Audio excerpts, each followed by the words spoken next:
સંત દાતાર અને સુરવીરની એટલી વાતો મિત્રો આ જગતના પટમાં પડી છે, પણ એમાં દાતારી અને સુરવીરતા આ બે વાતોને જો ભેગી લેવા હાટું થઈ અને જાય તો મારી અને તમારી આંખ સામે એક જ નામ આવે, અને એક નામ એટલે સૂર્યપુત્ર રશ્મિ રથિક કર્ણ.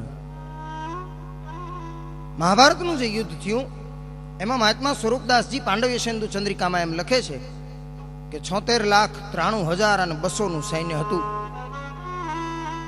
કારતક સુદ 13 ના યુદ્ધની જમાવટ, વદ સાયતમ ભીષ્મની બાણની પથારી, વદ 12 ગુરુદ્રોણનું અવસાન, અને 13 અને 14 આ બે દિવસ એમ કહેવાય કુરુક્ષેત્રના રણ મેદાનની માથે બે મહાવીર યોદ્ધા સામે સામે આવ્યા છે. વડા ભારત રચાયા ફેલ કૌરવ વારા પાંડવ વારા કર્ણ પાર થારા યુદ્ધ હુઆ પ્રલય કાળા બાણરા ટંકાર નાર પાર ના સમાન લાગા પનંગા થડંકા લાગ્યા હાથ મેં પાતાળ ત્યાં તો ઢાંકિયા કૌરવા બાણે પડી માથે મેઘ તારા અને છૂટા બાણ પાર થારા નાકરા સમોહ જટા સુર ધીર ઠાર ઠાર ઠાર વીર રસ જાગા.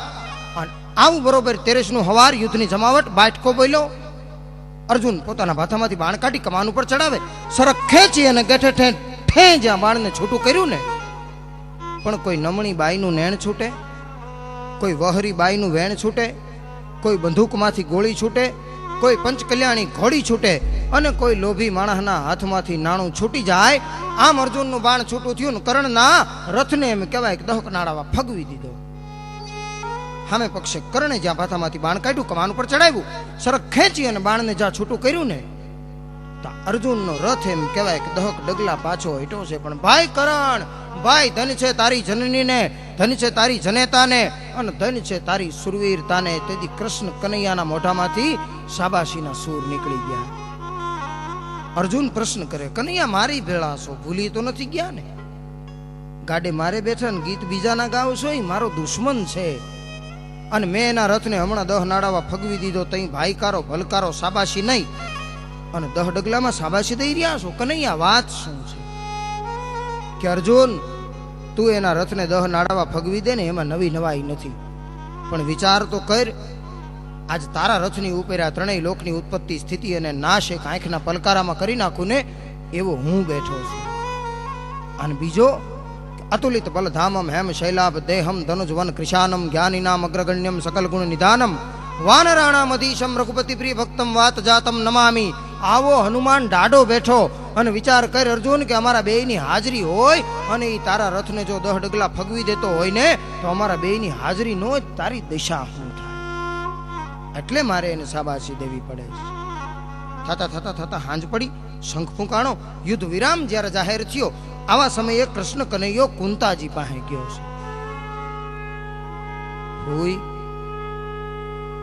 આજની હાંજ તો માંડ માંડ કરી અને પાડી છે, અને આવતીકાલની હાંજી મારા હાથની વાત નથી. કર્ણ કોઈનું માનતો નથી. તમે જટ જાઓ, તમારો અધિકાર માગી નહીં, તમારો ખોળો પાથરી નહીં, તમારા 5 દીકરાનું જીવતદાન માગી લ્યો ફૂઈ.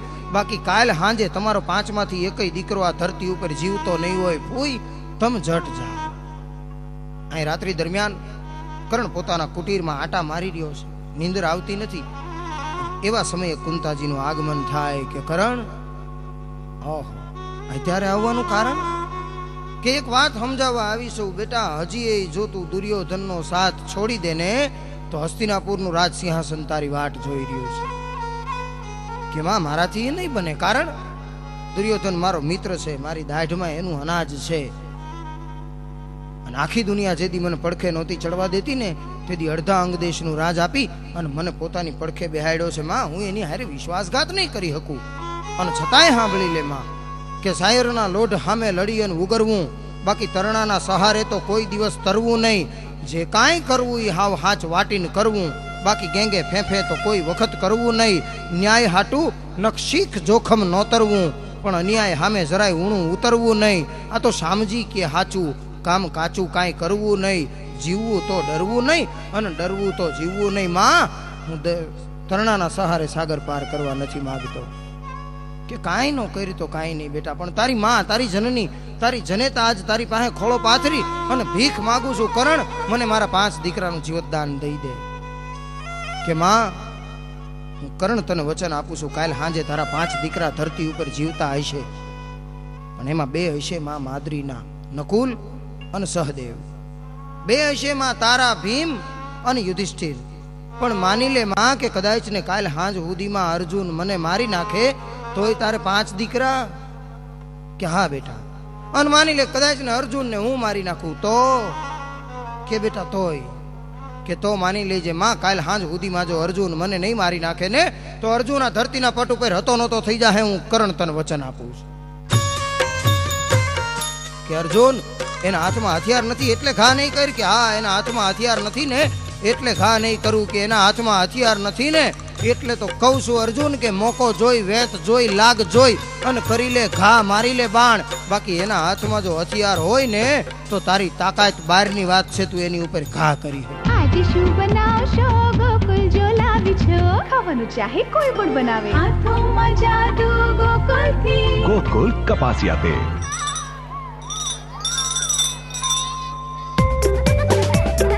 મને મેંગો જોઈએ. મને ઓરેન્જ સ્ટ્રોબેરી ગ્રેપ મેંગો, એક કાલા ખટ્ટા, રોઝ વિથ ક્રીમ. કંઈક આવી જ છે LIC ની જીવન સરળ પોલિસી. માસિક પ્રીમિયમ જે તમે ચાહો, 250 ગણું લાઈફ કવર મેળવો, દરેક જરૂરિયાત પૂરી થઈ જાય. મને डबल गोला. छोटे पैक के फायदे बड़े. मिली चाय अब 1, 2, 5 और 10 रुपए के पत्ती, डस्ट और बारीक दाना में उपलब्ध. एक और कप हो जाए. बर्तन साफ है लेकिन कॉर्नर्स? आपको चाहिए corner expert good home diamond shape scrubber. ये कठिन से कठिन कॉर्नर्स तक आसानी से पहुंचे और बर्तनों की पूरी सफाई करे. अपनाइए ज्यादा मोटा और दमदार good home diamond shape scrubber, Prestige द्वारा सजाया गया.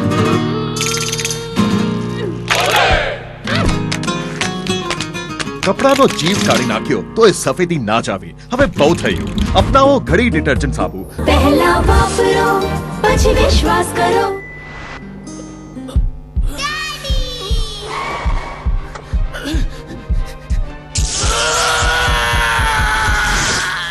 ऐसा सिर्फ फिल्मों में होता है. असली जिंदगी में आपको जरूरत होगी हॉस्पिटल की और भरोसेमंद हेल्थ इंश्योरेंस की. Max Bupa health insurance, your health first. આજે શું બનાવશો ગોકુલ જો લાવી છો? ખાવાનું ચાહે કોઈ પણ બનાવે, હાથોમાં જાદુ ગોકુલથી. ગોકુલ કપાસિયા તેલ.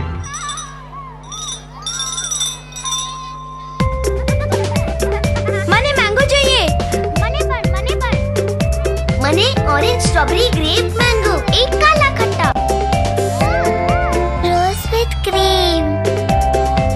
કંઈક આવી જ છે LIC ની જીવન સરળ પોલિસી. માસિક પ્રીમિયમ જે તમે ચાહો, 250 ગણું લાઈફ કવર મેળવો, દરેક જરૂરિયાત પૂરી થઈ જાય. મને ડબલ ગોલા. એ લોક કથા રે લાખણીઓ. બીજા દિવસની સવાર યુદ્ધની જમાવટ થઈ, બાટકો બોલ્યો અને બરોબર મધ્યાને ભગવાન ભાસ્કર આવ્યા ને આવા સમયે સોચ પ્રવીણ કછુન કરો કીર્તાર વિધિ સબ ખેલ રચાયો, કિસ્મતની ગતિ કાંઈક ન્યારી છે. પરશુરામજીનો શ્રાપ. કર્ણના રથનું પૈડું મીંડું ધરતીની માલિકો રોગળવા. કર્ણ હેઠો ઉતરો, હથિયાર હેઠા મૂક્યા, પરસેવે રેબ જેબ છે અને હૈયું થડક ઉથડક થઈ રહ્યું છે અને પૈડું કાઢવાના પ્રયત્નો કરે. આવા સમયે કૃષ્ણ કનૈયાએ અર્જુનને કીધું કે અર્જુન બાણ માર. કે શું કીધું? કે અર્જુન બાણ માર. કે પ્રભુ હું એની ઉપર ઘા નહીં કરું. કે શું કામ નહીં કર્યું? એના હાથમાં હથિયાર નથી, નિહત્થો છે, રથ ઉપર નથી બેઠો, એના ખંભા ઉપર ઉપરણી નથી અને નિહત્થો હોય ને એની ઉપર ઘા કરવો નહીં, ક્ષત્રિયનો ધર્મ નથી. પ્રભુ હું એની ઉપર ઘા નહીં કરું. કે ગાંડો થામા, કાલ જેથી લડવાની તું ના પાડતો હતો ને તેથી મારે તને ગીતાના જ્ઞાન દેવા પડ્યા અને આજ તું મને શીખામણ દેશો હું એની ઉપર ઘા નહીં કરું. કહું છું બાણ માર. કે પ્રભુ હું ઘા નહીં કરું. કે શું કામ નહીં કર? કે પ્રભુ એના હાથમાં હથિયાર નથી, નિહત્થો છે એટલે હું એની ઉપર ઘા નહીં કરું. કે અર્જુન એના હાથમાં હથિયાર નથી એટલે ઘા નહીં કર? કે હા, એના હાથમાં હથિયાર નથી ને એટલે ઘા નહીં કરું. કે એના હાથમાં હથિયાર નથી ને એટલે તો કહું છું અર્જુન કે મોકો જોઈ, વેત જોઈ, લાગ જોઈ અને કરી લે ઘા, મારી લે બાણ. બાકી એના હાથમાં જો હથિયાર હોય ને તો તારી તાકાત બહારની વાત છે, તું એની ઉપર ઘા કરી હે. માર અર્જુન માર કે તાની હારે ભાથામાંથી બાણ કાઢ્યું, કમાન ઉપર ચડાવ્યું, સરક ખેંચી અને ગેઠે ઠે જ્યાં બાણને છૂટું કર્યું. ના તો કવિ વચન કામણ નયન અને છૂટો સુરવીર કો બાણ. આતરડાનો ઢગલો થઈ ગયો, કુરુક્ષેત્રના રણ મેદાનની માલિકોર કરણ ઢગલો થઈ અને પીડ્યો છે ને આવા સમયે કૃષ્ણ કનૈયાએ અર્જુનને કીધું કે અર્જુન, કરણ હું છે ને એ જોવું હોય તો હાલ મારી ભેગો. રથમાંથી હેઠા ઉતરી અને બે ધીરા ધીરા ધીરા ધીરા ધીરા ડગ માંડતા માંડતા કરણ જ્યાં પડ્યો છે ત્યાં આવી અનુભાર્યા. ત્રણેય લોકનો સ્વામી, 14 ભુવનનો નાથ અને આખી દુનિયા જેની પાસે માગતી હોય ને કે ખંભે જરિયાન ખેસ બંસી ધર ગોપ વેશ બલસિત રાધા વ્રજેશ નંદ કો દુલારો અને હીરાનંગ જડિત હાર ગજરા તોરા નપાર સરિયામી વસ્ત્રધાર પૂનમ ચંદ્ર પ્યારો તો કાને કુંડળ જડિત ભાલે તિલક ભળિત મૂર્તિ મનહર લલિત સ્નેહતી સંભારો અને જય જય જદુનાથ હાથ મુરલી ધર મુકટ માથ ગઢપુર પતિ ગોપીનાથ એક આશરો તિહારો. 14 ભુવનને જેનો આશરો હોય ને ઈ કૃષ્ણ પરમાત્માએ તેથી જમણો હાથ લાંબો કરી અને કર્ણને એટલું કીધું તો કરણ, જાણું છું તારી હારે અન્યાય થયો છે, પણ આજ મરતી વેળાએ મને હોનાનું દાન દઈ દે ને એટલે યાવત ચંદ્ર દીવા કરો તારું નામ ધરતીના પટ ઉપર અમર થઈ જાય.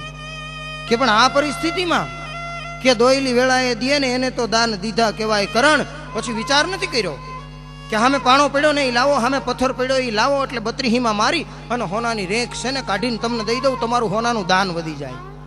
કે પાણો લઈ આવીને તને દઉં ને તું બત્રીહીમાં મારીને રેખ દે ને, ઈ તો કરણ તે મને દાડિયું દીધું કહેવાય, તારે હાથે દેવો હોય તો દે.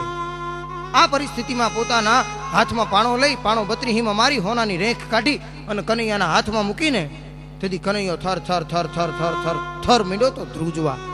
પણ એટલેથી અટકે ઈ કનૈયો નહોતો કે કરણ દાન દીધું પણ લોહીવાળું છે, લોહીવાળું દાન મને વધે નહીં, આને ગંગામાં પવિત્ર કરીને દે ને તેથી હાચો કરણ કહું. પોતાના ભાથામાંથી બાણનું ભલકું કાઢી ધરતી ઉપર ઘા કરી ગંગાજીને પ્રગટ કરી હોનાની રેખને ધોઈ અને કનૈયાના હાથમાં મૂકીને તેથી કનૈયાથી બોલી જવાનું તો કરણ તારી ઉપર મોજ આવી છે અને આજ તું જે માગ નહીં મારે તને દેવું છે. માગવાની કનૈયાએ વાત કરી એટલે ધીરે ધીરે ધીરે કરણ ઊભો થયો, કનૈયાની પડખે ગયો, કનૈયાના ખંભા ઉપર હાથ મૂકી અને કરણ એટલું બોલ્યો છે કે હું ભિખારી પાસે નથી માગતો, છતાંય જો દેવું હોય તો એટલું દેજો. આ દેહનો એવી જગ્યાએ અગ્નિ સંસ્કાર કરજો કે જે ધરતી કાચી કોરીને કુંવારી હોય. ટૂંકમાં કૃષ્ણ કનૈયાએ પોતાના નેત્રોને બંધ કર્યા, ત્રણેય લોકનું દર્શન કર્યું. આજનું સુરત, તાપી નદીનો કિનારો, અશ્વિની કુમારનો ઘાટ અને અશ્વિની કુમારના ઘાટ ઉપર એક વ્યક્તિના 2 પગ ટેકવાય એટલી ધરતી કાચી કોરીને કુંવારી. એમ કહેવાય છે કે અહીંયા ઊભા રહી અને કૃષ્ણ કનૈયાએ કર્ણનો અગ્નિદાહ દીધો તો એટલે મારે તમારે કહેવું પડે કે જસ જીવન અપજસ મરણ કરી દેખો સબ કોઈ, કહા લંકાપતિ લે ગયો અરુ કરણ ગયો કહા ખોઈ. અહીંયા તો નામ રહંતા ઠાકરા અને નાણા નહીં રહંત પણ કીર્તિ હંદા કોટડા વો પાડ્યા નહીં પણ. હરિઓમ તત્સત. જય માતાજી. આદેશ. મિત્રો, લાખણસિંહભાઈ પાસે અને રણજીતભાઈ વાઘ પાસે આ લોકકથા તમે જે સાંભળી એ લોકકથાને સાંભળ્યા પછી મારે તમને એટલું ચોક્કસ કહેવું છે કે આજે તો લોકકથાના નામે શબ્દનો વ્યવસાય સર્જાયો છે, પણ એક ટાઈમે શબ્દના નામે વ્યવહાર હતો અને શબ્દના નામે વ્યવહાર કરવા વાળો લોકકથાકાર એટલો બધો સભાન હતો કે એને દરેકે દરેક સમાજની, દરેકે દરેક રીત રિવાજની, દરેકે દરેક પોશાકની, દરેકે દરેક કાવ્યની આ બધી જ ઘટનાઓથી એ સંપૂર્ણપણે અભ્યાસમય રહી અને લોકકથાનું સર્જન કરો. અને આવી લોકકથાઓ આપતો જતો એ લોકકથાકાર એની લોકકથાઓ આજે પણ આડાભીડ એમને મારી તમારી વચ્ચે ઊભી છે. આવી લોકકથાઓ કરતા કરતા આપણે મળીશું વળી પાછા લોકકથામાં.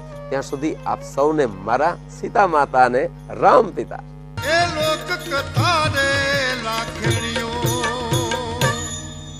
આ કાર્યક્રમના સહપ્રાયોજક હતા